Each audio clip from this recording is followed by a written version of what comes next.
우리가 이제 그 대표적인 그 예언서라고 할까?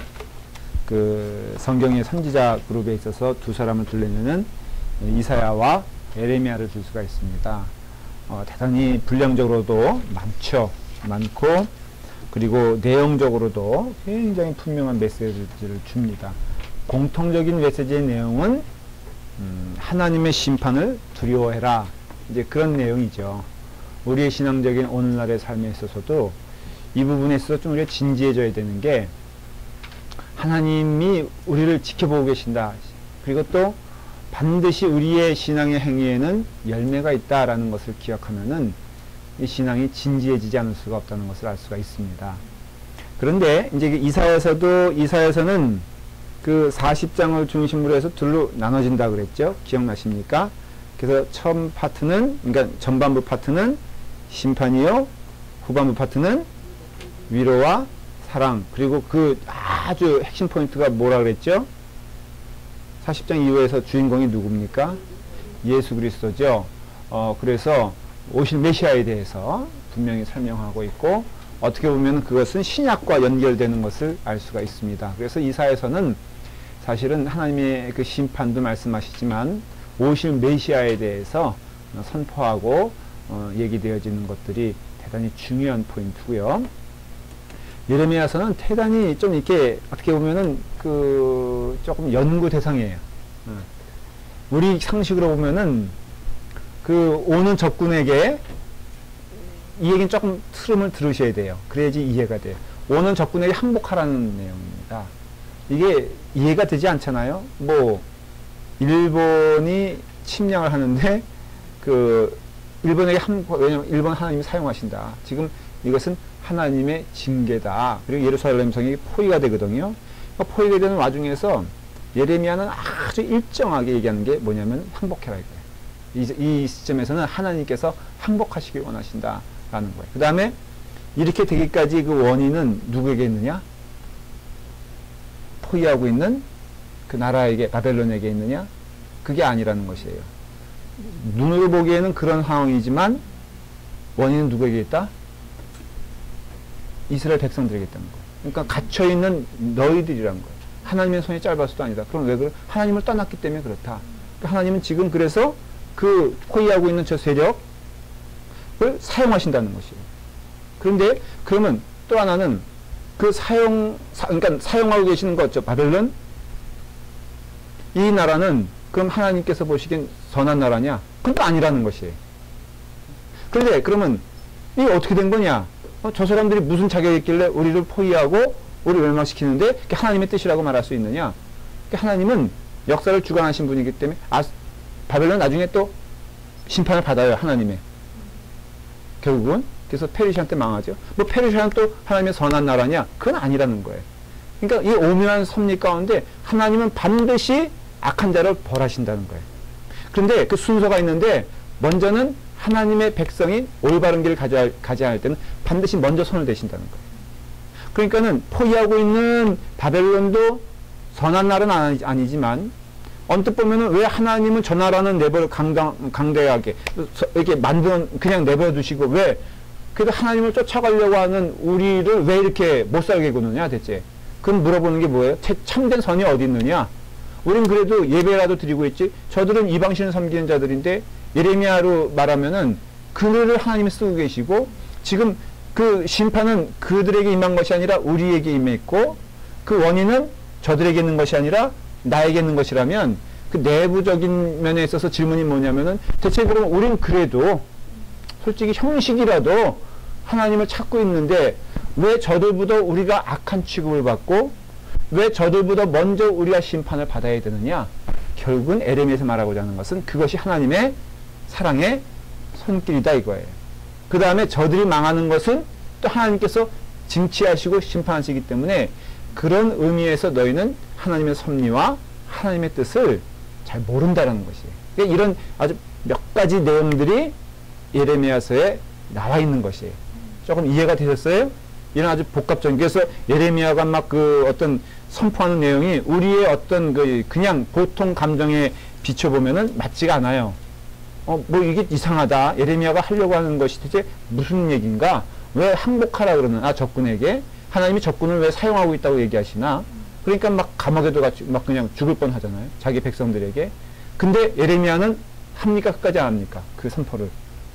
합니다. 왜? 여호와의 신이 임하여서 안 하고는 못 베기는 거예요, 또. 예레미야 입장에서는. 그래서 그냥 막 괴로운 거예요, 그럴 때.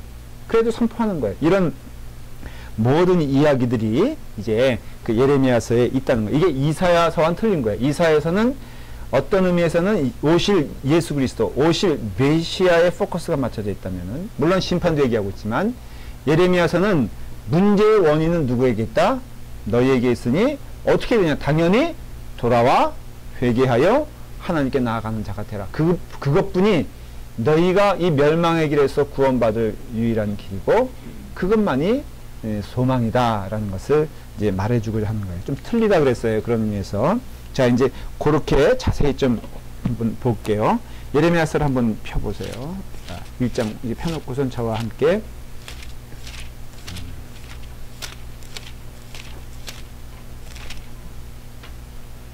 그 예레미야는 여기 보니까 1장 1절에 베냐민 땅 아나돗의 제사장들 중 실기야의 아들 예레미야라.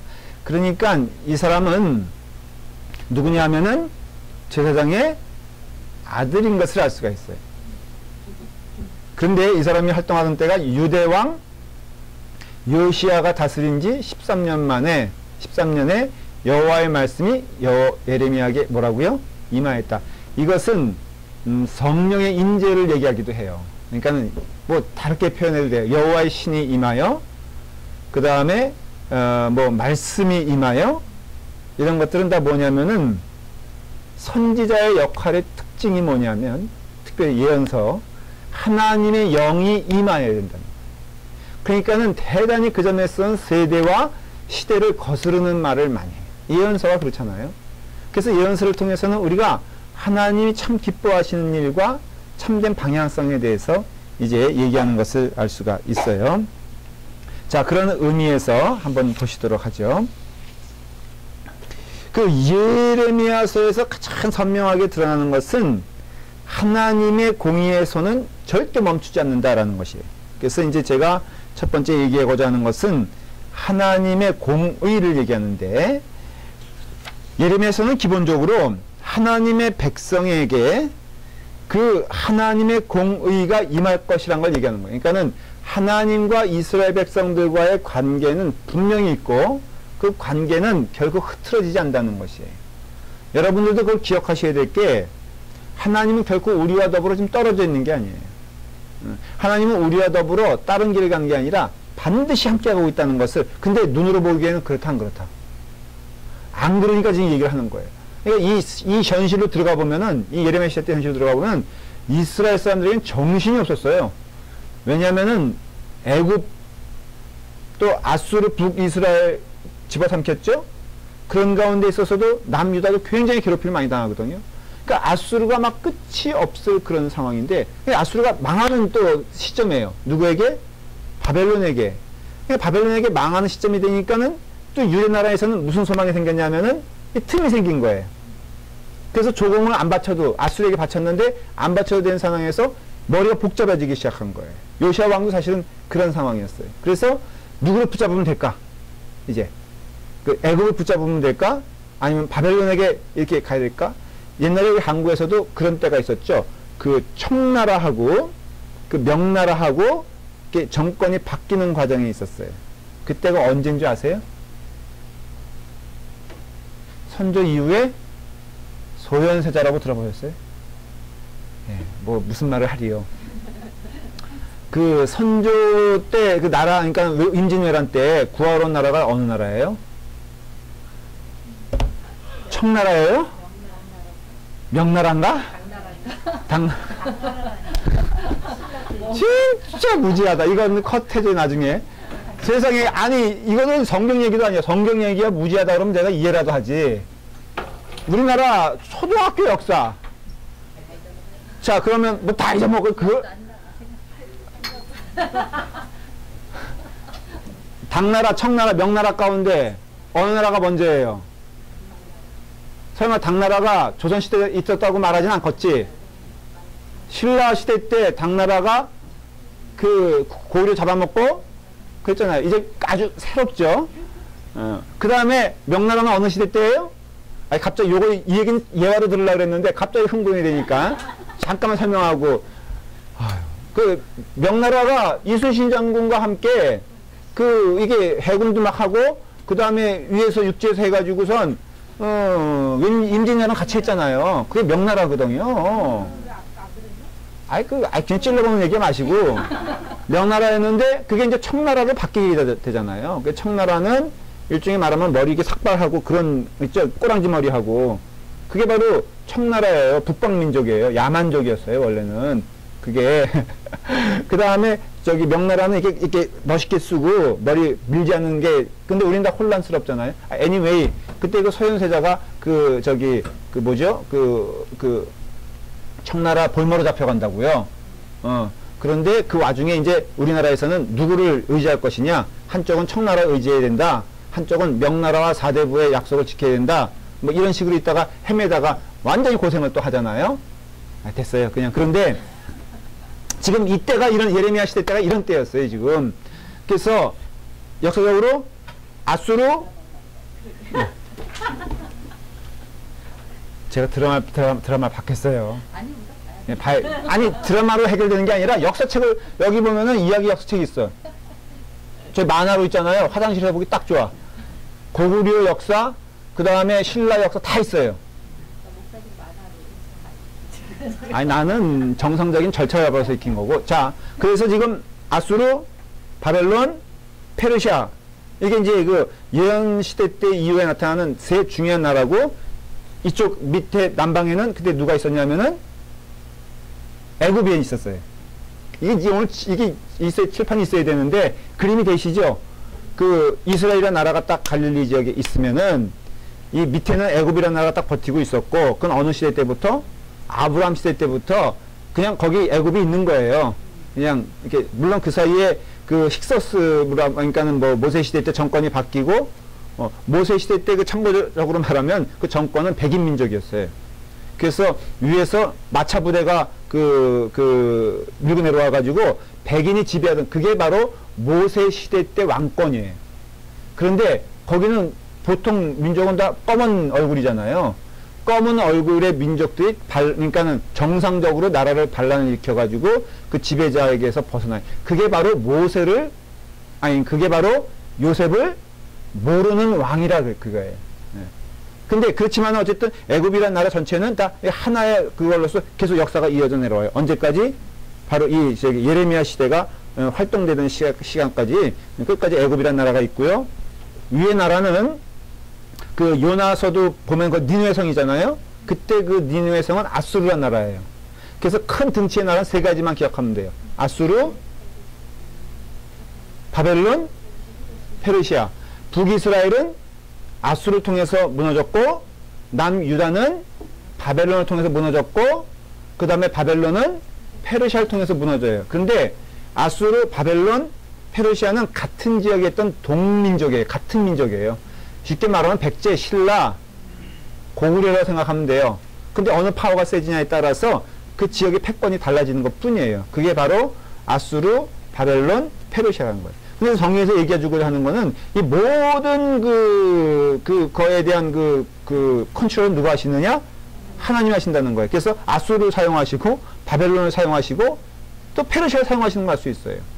다니엘 시대 때에는 페르시아를 사용하시는 하나님의 역사를 보게 됐죠. 그럼 그 민족들이 다 선한 것이냐? 그건 아니라는 것이에요. 이스라엘보다 악하냐? 어떻게 보면은 하나님께 대한 하나님의 입장에서 보면은 악하긴 더 악할 수 있어요.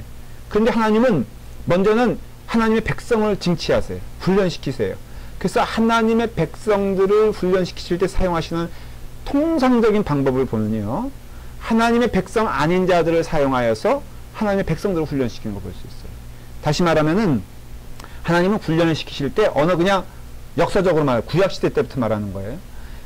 갑자기 우리가 생각하는 신비한 것이 절대 아니에요. 구약과 신약의 큰 흐름은 어떤 의미에서는 신비한 게 아니에요.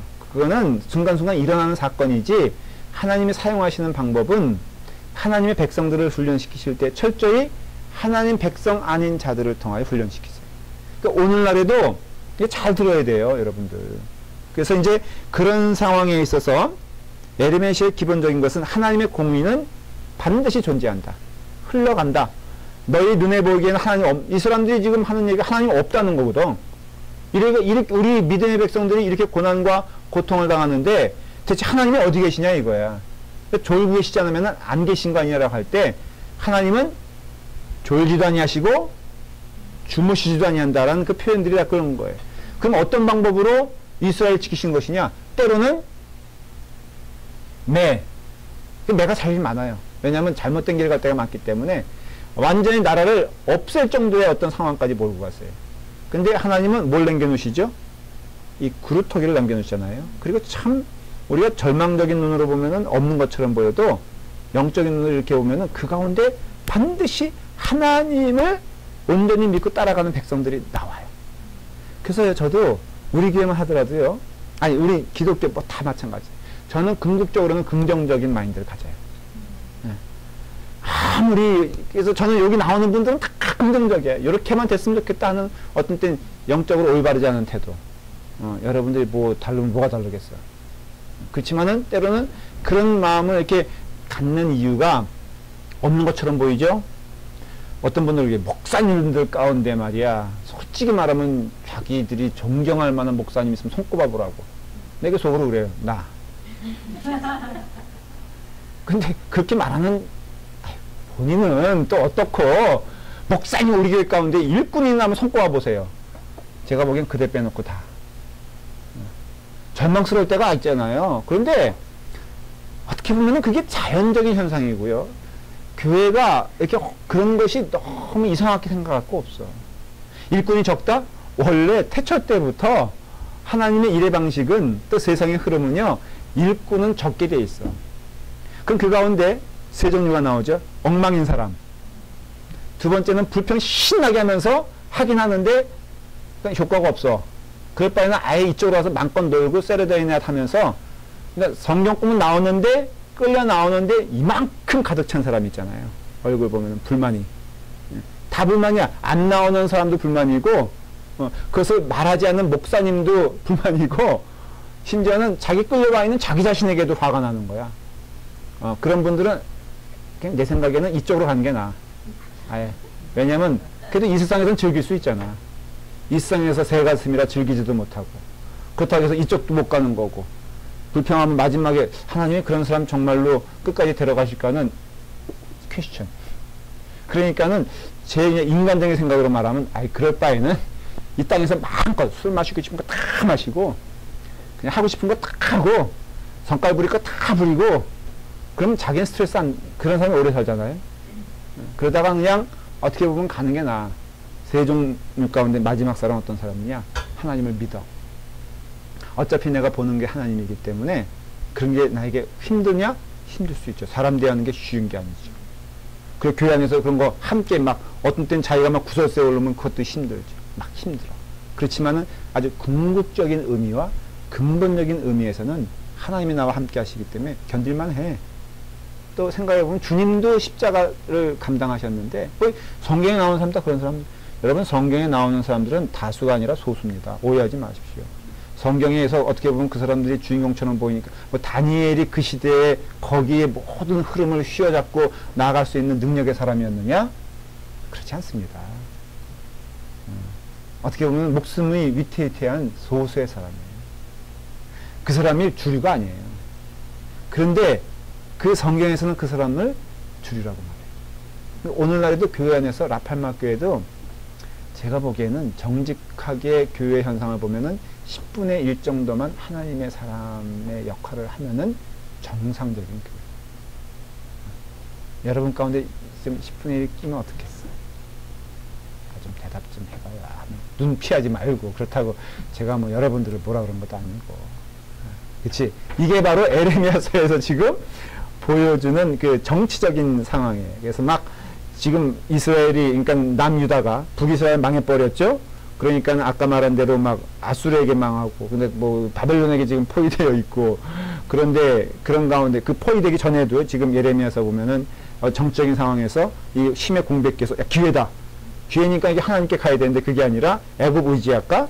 뭐 다시 그럼 아수르한테 우리가 저기 뭐죠 그 의리를 지켜야 되는 것인가?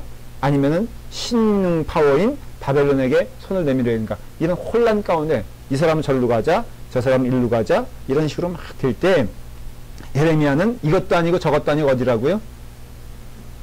이게야말로 하나님이 말씀하시는 메시지다. 너희가 하나님께로 돌아와야 된다라는 것을 말하고 있는 거예요. 그래서 이제 이게 예레미야서가 몇 장까지 있죠? 52장까지 있거든요. 꽤 길어요. 근데 여기 가운데 이제 어디까지 자르냐면은 45장까지 딱 자르면요. 45장까지는 무슨 내용이냐면은 하나님의 공의가 사람들에게 이스라엘 백성들에게 임했다라는 것이에요. 그 가운데 이게 이제 히스기야로 해서 히스기야 때 아주 왕권과 그 하나님에 대한 그 신앙이 많이 이렇게 그 성장하고 그 올라갔잖아요. 그런데요. 이게 또 하나의 우리가 깨달음이 되는 게 이거예요. 히스기야 왕을 보면은 완전히 역사적인 흐름이 하나님께로 돌아갈 것처럼 보이잖아요. 그렇죠? 우리가 생각하는 거는 막 그 개혁도 일어나고 그런데 전체적인 흐름으로 보면은 결국은 또 돌아가게 됩니다. 그러니까 이것을 우리가 좀 배워야 되는 게 영적인 의미에서 오늘날에도요. 여러분 이 세속화에 대한 그런 어떤 거대한 물결 가운데 교회는 그것을 이겨 이 세상을 교회가 원하는 하나님 어떻게 보면 우리가 생각하기에 원하는 방향으로 갈까요 말까요? 가요? 네. 역사적으로 보면 그렇지 않다는 거예요. 멸망의 길로 갈 수밖에 없어. 그러니까 우리가 이게 몸부림쳐도 이건 어떻게 보면은 잔잔한 파도 한번 치는 거와 비슷할 수도 있다는 거예요. 그러니까 히스기야 왕이 위대했지만 그 망해져가는 그 물줄기에 히스기야가 한 일은 그냥 어떻게 보면은 결안으로 바위치기의 결과였어요. 그 다음에 또 이제 악한 왕이 나오다가 또 요시야 왕이 나오거든요.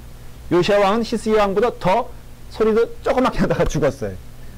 그러니까는 이거 잠시를 보면은 정말로 이 나라가 다시 변혁이 돼서 사람의 마음이요 바뀐다는 게 쉬운 게 아닌가 봐. 히스기야 왕 때 그렇게 왕의 노력으로 이렇게 틀었다고 생각하는데 백성들의 마음은 전혀 그에 대해서 한 10분의 1도 마음을 내준 게 아니에요. 사실은. 귀에만 보면 여기로 돌아가려고. 여러분들 간 보면요. 아이고 저한테 와서 목사님 정말 은혜 받아서 내가 이제는 열심히 하겠습니다. 제가 어느 정도 목회 경험을 쌓은다면은 안 믿어. 아니 뭐 그 자체는 믿어. 그렇지만 그 본인의 의지가 얼마나 약한가?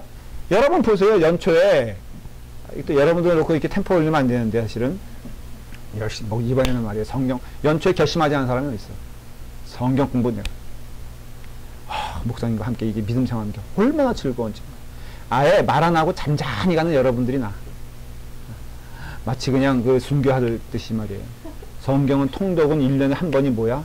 한 10번 할 것처럼 기세 좋게 한 사람들 보면은 마음이 내가 업되고 흥분이 돼. 내가 이 사람들과 함께 뭔가 할 수 있겠다. 그런데 그러면 나는 그거 보면 낙심하냐? 그게 아니란 거예요. 이 성경의 원리를 알면은 이게 시대의 흐름이고 그럼 나는 여기서 뭐 하느냐? 나는 예레미야 되는 거지 뭐. 어떻게 하겠어? 예레미야가 여러분들 영적인 충만을 누렸느냐? 그래서 결과적으로 예레미야를 쫓아온 사람들이 막 그냥 구름처럼 늘었느냐? 그렇지 않아요. 그러나 예레미야는 하나님을 바라보는 사람. 그리고 소수였지만 그 깨달은 자는 누구든지 가야 되는데 나는 그 길 가고 싶어. 누가 뭐래도 뭐 예를 들어서 교회가 요즘 어떻다, 뭐 목사님들이 어떻다. 저는 안타깝긴 해도 그게 내 영적으로 데미지가 가고 실망이 되냐면은 심지어는 제 친한 친구들이 만일에 그런다 할지라도 도전이 되고 기도해야 될 제목이고 어떻게 하면 함께 올바른 길로 가야 될까 고민할 뿐이지 그게 나를 쓰러뜨리거나 어차피 나는 하나님께 묶여있는 자인데 여러분들도 좀 그렇게 되면 얼마나 좋을까. 이것도 요망이죠. 근데 설사 여러분들이 그런 길 가지 않는다 할지라도 아주 이 점은 냉정하게 얘기하면은 상관없어. 그 점은. 그게 나의 가는 길을 잘못됐다고 얘기하는 것도 아니에요. 그렇죠. 그게 바로 지금 에레미야가 이제 이런 식으로 이 성경을 이제 해석하는 거예요. 그래서 1장부터 45장까지는 끊임없이 이제 나오는 얘기 같아요. 중간에 말한 대로 히스기야 왕 이 에레미야 시대 때 아니에요. 역사적으로 보면은 히스기야 왕 시대 도 있었고 또 요시야 왕 시대도 있었지만 전반적으로 보면은 그 쇠퇴해져가는 이스라엘 나라라는 것에 남유다에 대해서 이제 치열하게 얘기하는 거예요. 이게 마치 그래서 1장부터 45장까지 보면 반복되는 얘기가 계속 나옵니다. 그 뭐예요? 하나님이 화딱지가 나신 거예요. 그게 마치 이거는요, 어떤 사람은 이렇게 표현하더라고요. 이혼 법정으로 가는 두 모습을 보는 것 같다. 한쪽은 하나님이고 한쪽은 이스라엘 나라다. 그래서 그 하나님이 어떻게 보면 화풀이하는 것 같기도 하고 하소연하는 것 같기도 하고, 근데 하소연보다는 그 경고의 말씀이 많아요. 오히려 너희는 지금 망하는 길을 가고 있다라는 것이에요. 그런 가운데 이제 심판의 이유를 이제 설명해요. 이 에레미야서에서는. 왜 너희가 지금 망하는 길을 가고 있고 왜 망하냐라고 하면은 아까 말한 대로 분명한 이유는 딱 하나예요. 이것만 생각하시면 돼요. 에레미야서에서는. 자, 우리가 눈에 보이기에는 말한 대로 뭐 나라가 약해서 그렇다. 그렇죠? 그 다음에 그 어떤 그 바벨론 같은 나라가 악해서 그렇다. 그리고 또 하나는 하나님이 자기들을 외면하고 버려서, 흔히 이렇게 말을 하잖아요. 우리가 못한 게, 우리가 하나님께 안 한 게 뭐 있냐. 우리가 하나님께 또 뭐 소홀한 것은 무엇이 있으며, 하나님의 백성이라는 입장에서 예배드리고 헌금했고 그래도 경건한 옷 입고 다녔고 입술로 매일 하나님 하면서 불을 지었고 이런 거거든요. 여러분 기억하세요. 예레미야 시대 때 종교적인 행위가 없었다는 것이 아니에요. 그러니까 여기 혼동하는 게, 여기 보면 우상숭배가 많이 나오거든요. 그러니까 어떻게 생각하냐면 예배도 없었고 뭐 제사도 없었고. 근데요, 재밌는 거, 놀라운 거는 오히려 시대가 악해지면서 종교적인 행위는 더 성대해진 것을 볼 수가 있어요. 그러니까는 제사, 예수님 시대 때 제가 말씀드렸죠. 6월절에 하루에 잡았던 소와 양의 숫자가 25,000마리. 하루. 그래서 그 하수가 피비린내가 진동했다 그래요. 예루살렘이 크다고 해도 뭐 상대적으로 보면 라팔마시의 한 2배 정도, 제가 모르겠어요. 한 2배, 3배 정도 되나? 여기 25,000마리가 그냥 하루에 그것도. 그러니까 그만큼 성대한 게 어디 있어요. 그만큼 화려한 게 어디 있어요. 그런데 하나님 눈으로 보면 전혀 아니다라고 말하는 대표적인 성경이 어디냐면 예레미야예요. 여러분 착각하면 안 돼요. 저는 이건 예화지만 한국에서 그런 경험을 할 때 굉장히 도전이 되더라고요. 이제 전도사니까는 교회 모든 일을 잘 이제 돌아가는 걸 알지 않습니까? 근데 그 지휘하시는 분이 굉장히 유명한 분이에요. 저는 그래서 여러분들 세상에서 저하고 누구 이렇게 같이 소개할 때, 이분은 유명한 분입니다. 이런 얘기 하지 마세요. 대단히 제가 그건 체질적으로 싫어해요. 뭐가 유명해? 이렇게 말하면 또, 한인타운, 이 한인사회에서도요, 보면 나는 그런데 가서 그거 하라 그래도 안 하겠대. 그런데 아까 좀, 목사님 이분이요, 굉장히 대단한, 목사님 모르셔서 뭘 몰라? 내가 이렇게 말하면 그런가? 제가 혹시 어디 가서 그런 데 머리 숙이고 너무 비굴해지는 것 같으면은 저를 좀 고발하세요. 경고해 주세요. 저를. 그런데 아무튼, 뭔 얘기하다 여기로 갔죠, 지금? 이렇게 주의자가 대단히 세속적이야 보니까, 뭐 이거 자기가 굉장히 유명하긴 해, 그 사람이. 유명한데, 그래서 뭐 이렇게 성가대를 화려하게 뭐 100여 명 정도 막 만들어 놓고, 소프라노도 어디서 독창자, 그냥 대단한 사람, 그것도 대단하다 그러면서 또 돈을 줘야 된다 그래가지고, 뭐 이렇게 해가지고 하고. 근데 나는 너무 은혜가 안 되더라고. 그래서 내가 시험에, 그때 믿음이 약한 때니까, 어떻게 시험이 들었냐면요. 그 사람 몸짓 하나가 더 못 마땅한 거야. 심지어는 웃는 것도 싫어. 왜냐면 믿음이 약한 때니까 너무 가증스러운 거야. 저 사람 저게 아니거든. 진짜 세속적이거든. 대하는 것도 그렇고 행동하는, 판단하는 것도 그렇고 그럴 때, 야, 내가 도전이 많이 됐어요. 그러니까 화려하지. 겉으로 보기에는 얼마나 멋있어. 오케스트라 있지요. 뭐 저는 그래서 한국에서 너무 화려하게 예배드리는 거에 대해서 우리도 사실 그래요. 근데 첼로는 좀 이렇게 했으면 좋겠어. 아무튼 이게 지금 예레미야 시대 때 똑같이 일어난 일이에요. 그러니까 너무 화려해. 근데 그래서 자기들 스스로는 너무 신앙적이라고 생각하고 우리가 벌 받을 이유가 없다는 거예요. 왜 이렇게 돼 있는지 자기네들은 모르겠다 그러는데 예레미야서 1장부터 몇 장까지? 45장까지는 신랄하게 지금 하나님이 한 번도 아니고 반복해 읽어보세요. 지금 그런 내용이야. 니들 잘한 게 뭐 있고 니들 한 게 뭐 있냐, 어? 이놈들 하면서 특별히 1장 16절이 포인트야. 한번 읽어볼까요?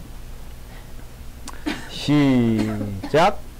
무리가 나를 버리고 다른 신들에게 분향하며 자기 손으로 만든 것들에 절하였은즉 내가 나의 심판을 그들에게 선고하여 그들의 모든 죄악을 징계하리라 그랬죠? 이 말이 무슨 뜻이냐 하면은 이게 무슨 뜻이냐면은 무리가 나를 버리고 다른 신들에게 분향했다는 것은 듀얼, 그러니까 이중 생활을 하고 있다는 걸 말하는 거예요. 아예 하나님을 떠나고 교회를 떠나고 그 다음에 제사 드리지 않고 이게 아니라 지금 이 생태는 교인인데 점집에 가는 걸 말하는 거고요. 그 다음에 예배 드리면서 속으로는 믿는 게 따른 거야. 설교 들으면서 증권 이렇게 체크업 하는 사람 봤어요? 그쵸? 예. 예. 집사님 혹시 그런 거예요? sometimes. 아니, sometime이라고 하면 안 되지, 여기서. 수요일 나오는 사람들이. 큰일 나기죠. 설교 들으면서 밑으로는 그 아이폰 가지고선 이거 하면은 가끔 목회자들 가운데 도전하는 게 뭐냐면은 우리 노후 생활을 어떻게 할 것이냐. 이 얘기 나오면요, 치열해지잖아요. 한번 어느 목사님이 자기 너무 무신경해가지고 이 노후를 어떻게 될지 모르겠다고 그러면서 그 걱정을 하더라고요. 걔네가 믿음이 약한 자예요. 그래가지고는 어떻게 목회를 할 수 있겠느냐. 뭐든가 주님께 믿고. 그래서 그 얘기 끝나자마자 제 연금 어떻게 되는지 제가 확인해 봤어요. 근데 이게 다 뭐냐면요, 우리가 지금 이중생활 하고 있는 거예요. 그거나 그때 시대 때 그 분양, 다른 신당 가서 분양하고 그 사람들이 공개적으로 했겠어요? 그 사람들이 숨어서 했지요. 그 사람도 오늘날에도 마찬가지. 그런데 이와 같은 일들을 지금 한마디로 요약하면 에레미야서 1장 16절의 행태가 17절의 행태가 전반적으로 예레미야서에 나오는 반복되어지는 얘기예요. 2장 13절 보면요. 그러니까 제가 반복되어지는 얘기는 그냥 이렇게 많이 설명하지 않을게요. 그 시간은 아니니까 오늘 13절 한번 읽어볼까요? 시작. 내 백성이 두 가지 악을 행하였나니 곧 그들이 생수에 근원되는 나를 버린 것과 스스로 웅덩이를 판 것인데 그것은 그물을 가두지 못할 터진 웅덩이들이니라. 이게 동시에 일어나는 일이고 두 가지 일처럼 보이지만 또 한 가지 일이에요. 여러분, 인간은요, 이걸 통해서 하나 깨달게 되는 것은 의존적인 존재일 수밖에 없다는 거예요. 인간은 그 영적인 의미에서 무엇인가를 의지해. 혼자는 살 수 없는 존재예요. 그래서 그게 부부가 될 수도 있고요. 눈에 보이는 음식물도 마찬가지고. 하여간 혼자는 못 살아. 그건 진리는 깨달아야 돼. 그러니까 여러분들이 독불장군, 제가 우리 중부제일교회 이렇게 어저께 볼 일이 있어 가니까 목사님을 만났는데 세상에 자녀가 6명이더라고요. 너무 부러운 거 있죠. 요즘은 제가 우리 아들이 하나잖아요. 그러다 보니까 더 요즘은 눈에 들어온 게 여자아이들. 저거 재산인데. 가끔 상상해요. 내가 은퇴한 다음에 저녁이라도 함께 얻어먹을까. 내가 보기에는 이거야. 찾아와 줄까. 이거야. 뭔가 혜택을 받을까. 이거야. 하나님의 기적이 정말로 역사가 일어나지 않는 이상은 그냥 뭐라 그런 거 아니에요. 남자애들은 이거야 다. 그걸 내가 알기 때문에 자꾸 여자애들이 눈에 들어오는 거야. 쟤네들 크면 얼마나 효도할까. 응? 뭐 병실에 이렇게 신방 가도요, 붙어있는 건 딸이지 아들 아니야. 그러니까는 요즘 꽤 6명이 딱 있는데 너무너무 부러운 거 있죠. 아니, 모르겠어. 여기 뭐 핫딱지가 나가지고 세보지도. 근데 아니, 그런데 이렇게 너무너무 이렇게 좋아 보이잖아요. 이렇게 의존적인 건 사실이야. 사람은 할 수 없어. 그러니까 하나님이 이게 우리를 태어나게 하실 때부터 의존적인 존재를 만들어놨어요. 근데 문제는 뭐냐면 그렇기 때문에 사람은 끊임없이 의존적인 존재로 가는데 하나님 아니면은 반드시 딴 걸 찾을 수밖에 없다. 지금 요 얘기예요. 이게 두 가지 일처럼 보이지만 나를 버리자. 두 가지 악을 행하였나니 13절에 보니까 그들이 뭐예요? 생수의 근원되는 나를 버렸다 그랬어요.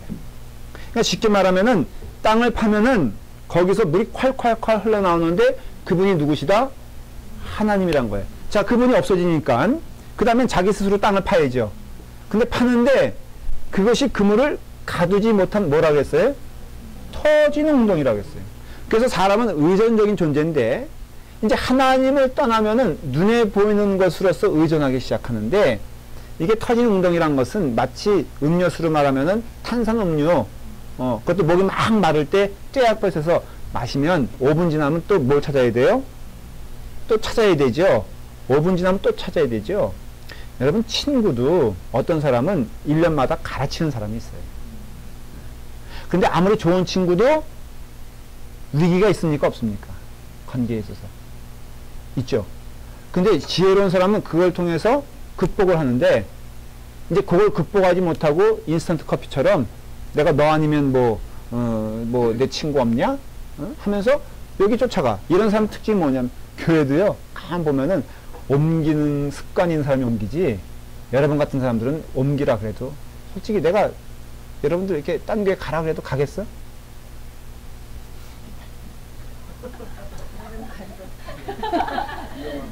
나는 그렇게 안 믿는 게 권혜리 집사님 그 가까운데 얼반 좋은 교회 있으니까 거기 가라면 가겠어요? 야 내가 뭐 권사님께 물어봤어요? 권혜리 집사님한테 물어봤지. 근데 그게 뭐냐면요 불행한 사람이에요. 근데 왜냐면은 왜 불행하냐면 첫째는 답이 없어. 이 교회에서 그렇게 자기가 스스로 그거는 여기 문제가 누구예요? 예루살렘 사람이죠. 문제가 누구예요? 이스라엘 사람이죠. 근데 그들의 눈에는 문제는 자기네가 아니라 자기 바에 놓고는 다야. 이 나라가 저 나라가 또 우리나라가 약해서 심지어는 하나님이 우리를 돌보시지 않기 때문에 라고 하지만 성경에서는 너가 문제라고 말합니다. 그러니까 오늘날에도 똑같은 현상이죠. 여러분이 문제야. 그러니까 의존적인 것을 이상하게 생각하지 말고 의지해야 되는데 하나님 왜 의지하는 것, 그 어느 것이든지 터진 웅덩이와 같다는 거예요. 그게 남편이 돼도 그렇고요. 뭐 자식이 돼도 그렇고 친구가 돼도 그렇고 교회에서 나타나는 모든 현상 그에 대해서 여러분 잘 기억하셔야 돼요. 이게 하나의 그런 점에서는 여러분들도 어떤 것을 이렇게 실행할 때요. 조금 위기가 닥쳤을 때 이게 너무 이렇게 쓰러지지 마요. 그 친구 관계도요. 그 넘어서야지 거기에 어떻게 보면은 그 칡뿌리도 계속 진짜 맛은 언제 나오는지 아세요? 칡뿌리 먹어보셨어요 혹시? 칡뿌리 솔직히 처음부터 달다는 사람 그 사람 정신 나간 사람이죠. 솔직히 처음에 집사님은 처음 씹을 때 한 입에 그게 달던가요? 안 먹어봤어요? 그것도 이런 세대가 다 있어. 권혜리 선생님하고 같은 세대 아니에요? 그래? 그러면 자 먹어보는 신부는 알죠? 솔직히 쓰잖아요. 그건 만국 공통어지. 쓰지만 그것을 계속 씹어라 그러잖아요. 그래서 고무 씹듯이 씹으면은 거기서 쫙 단물이 나오잖아요. 그러니까는 이와 같이 관계에 있어서도 이 성경적 지혜는 뭐냐면 그 사람이 조금 내게 힘든 과정을 줘도 그냥 사람 다 그래 라고 생각하고 인내와 사랑 그 사람도 나를 인내하는 거잖아. 거꾸로 하다 보면은 그게 이게 은혜의 관계 되는 것처럼 성경 그 관계에 있어서 하나님을 버리면은 반드시 그 영혼은 터진 웅덩이를 찾아 나설 수밖에 없다. 이게 사실 예레미야의 그 45장까지의 그 포인트예요. 자, 이런 것이에요. 그래서 계속 자기간에 그 반복하면서 얘기되어지는 것, 뭐 보면은 그 2장, 뭐 3장, 4장, 뭐 이런 것들이 쭉 나와요. 예. 그리고 2장 23절을 보면은 다시 한번 보면은 2장 23절 시작. 내가 어찌 말하기를 나는 더럽혀지지 아니하였다.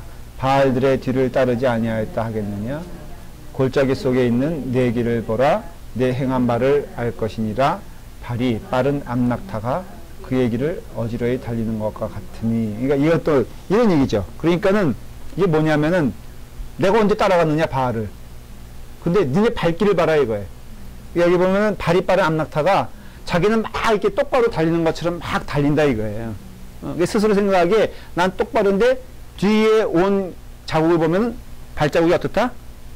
여러분 혹시 그런 거 느끼잖아요. 이렇게 저는 팔자에 보니까는. 그래서 이 구두도요, 이게 지금도 여기 보면은 여기 뭐 또 와라 보여드려요? 제가 이런 사람이에요. 이런 사람. 그래서 저는 제가 팔자인 걸 인정을 해. 그러니까 저는 제가 핸디캡이란 걸 저는 인정하고 살아. 그러니까 별 문제가 없었는데 어떤 사람은 자기는 그래서 걸을 때도 이렇게 걷는 사람 있잖아요. 여자들 보면은 보면 어떤 사람들은 자기 걸음 의식하면서 이렇게 걸어. 병듭니다. 그냥 팔자로 걸으세요. 그 뒷걸음을 이렇게 보면은 어때요? 과관이잖아요. 이렇게. 그것처럼 여기서 하는 얘기가 말한 대로 제사 없었다는 거 아니에요. 예배가 없었다는 거 아니에요.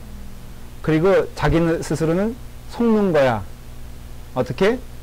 내가 이 정도 믿음 생활을 하고 있지 않느냐. 지금 예레미야에서는 우리 현대교회 현실 신앙생활에 대해서 굉장히 똑같은 메시지를 주는데 지금 너는 속고 있다 이거예요. 하나님의 선민? 자기는 그게 믿는 거예요. 믿음 생활 잘하고 있느냐? 이 시대에 돌아가서 물어보면은 에레미야가 이상한 사람이지 왜 잘하고 있는 우리들한테 왜 못한다고 얘기를 하며 하나님 나름대로 믿고 가고 있는데 물론 가끔 점도 보지. 근데 이 시대에 저만 보고 어떻게 사냐 이거예요. 이 시대에 남 소유 이거 어떻게 안 하고 사냐 이거예요. 그러니까 우리는 하나님도 섬기고 이것도 섬기는 것 뿐인데 왜 자꾸 당신 에레미야는 우리 부로 하나님께 돌아오라고 그러냐. 돌아올 게 있어요. 이미 돌아갔는데 이런 생각에 있는 자들에게 너희의 뒷 발걸음을 봐라. 니네가 진짜 신앙의 양심으로 보면은 니네가 지금 하나님을 따라가고 있느냐? 전혀 아니라는 거지. 모르겠습니다. 목회자의 눈으로 보니까 민감하게 볼지 몰라도 이렇게 보면요. 어떤 때는 이게 멀리서 얘기할 것도 아니에요. 그래서 여러분들이 이거 사실 이런 거 좀 토론하면 좋은데 토론할 시간은 없을 것 같지만 어쨌든 예레미야서는 1장부터 45장까지는 쭉 읽어보면은 그런 얘기가 있다 없다. 막 어디까지 가냐면요. 음란까지 가고 그래서 3장 1절 이렇게 그 이하 타이틀이 뭐냐면은 3장에 여러분들은 그렇게 써 있어요. 저는 유다의 음란과 행악. 그러니까는 부부로 말하면은 바람났다 이거야 너희들. 그런 얘기죠. 그 다음에 4장 보면은 중간에 보면은 백성에게 심판을 행하리라. 여호와께서 백성을 버리셨다. 전 타이틀만 있는 거예요. 5장 보면은. 그 다음에 이런 벌받을 백성. 6장 보면은 벌받을 성 예루살렘. 7장 보면은 여호와의 말씀을 들어라. 그러니까 끊임없이 이해가 되시죠? 그러니까는 반역하고, 그러나 상대적으로 이사야보다 돌아오라는 얘기는 좀 적어요. 고발의 내용이 많아요. 사실은. 어떻게 보면 부담스러운 얘기가 될 수도 있죠. 그러나, 그리고 결국은 그 멸망의 원인은 누구에게 있다고 아까 얘기했죠? 이스라엘 자신에게 있으니 살 길도 어디에 있다? 그런 의미에서는요, 이 부분의 오늘 결론은, 아직은 우리가 예레미야 다음 해도 할 거지만, 결론은 회개하는 자가 돼. 그리고 의인은 늘 하나님 앞에 서 있어 하나님과 대화하는 자가 되고 하나님의 음성을 듣는 자가 되어야 한다는 거예요. 그래서 신앙생활의 초점은 하나님과 나 사이로 귀결되는 거예요. 그러니까 모든 성경에 다 그런 말씀하고 있지만 예레미야는 특별히 너가 하나님 앞에 대면하는 자가 되고 하나님께 무릎 꿇는 자가 되고 우리가 그런 길을 가야 된다라는 것을 말해주고 있는 거예요. 예레미야서가 여러분들에게는 좀 새롭게 다시 한번 읽혀지는 성경이 되기를 바랍니다. 이제 성경을 공부 마치고 기도하고 광고를 하겠어요. 기도하겠습니다. 아버지 하나님, 주님의 은혜 가운데 우리로 하여금 하나님의 말씀을 듣게 하시니 감사합니다. 예레미야서를 통하여 특별히 하나님의 말씀, 하나님께서 뜻하신 바를 깨달아 알게 하시고 하나님의 뜻을 따라서 한 걸음 한 걸음 나아갈 수 있는 축복과 은혜를 허락하여 주시옵소서. 예수님의 이름으로 기도드리옵나이다. 아멘.